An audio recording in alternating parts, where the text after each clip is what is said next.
adopt atheism and pledge allegiance to the Chinese state.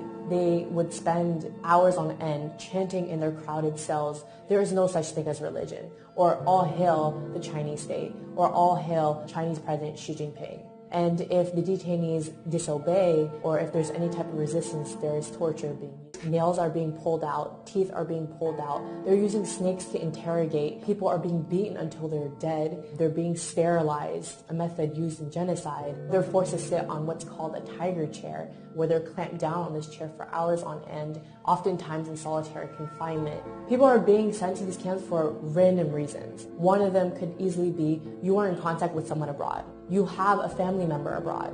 You engage in religion. So if you pray, if you mention the word God in your speech, if you fast, any type of indication that you are practicing religion, that is enough for you to be sent to the camps. And thousands of people have actually been transferred from these camps to prisons. One of my relatives in early 2017 got put inside one of these camps. Last November, he came out dead. One of my relatives got sent to a camp because he went to the United States to attend my cousin's wedding in 2014. Last August, he got sentenced to 15 years of prison. Many of my relatives, we don't know if they're alive or dead.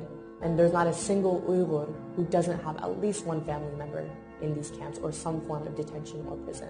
The worst part is when someone dies, their bodies are not taken to their families, but rather their bodies are cremated. And that's another way for China to hide the evidence of bodies coming out of these camps. And it doesn't give us a clear idea of how many people are dying. All of this stuff is happening in secret. The children of these detainees have been sent to state-run orphanages and boarding schools where they are taught to hate their own religion, identity, and are forced to speak Chinese, are subject to abuse and torture. The parents don't know where their kids are. Most towns and villages in East Turkestan are almost empty. Around 70 to 80% of the civilians are all gone. You walk through the street and it's eerily silent because most people are in some form of detention or prison.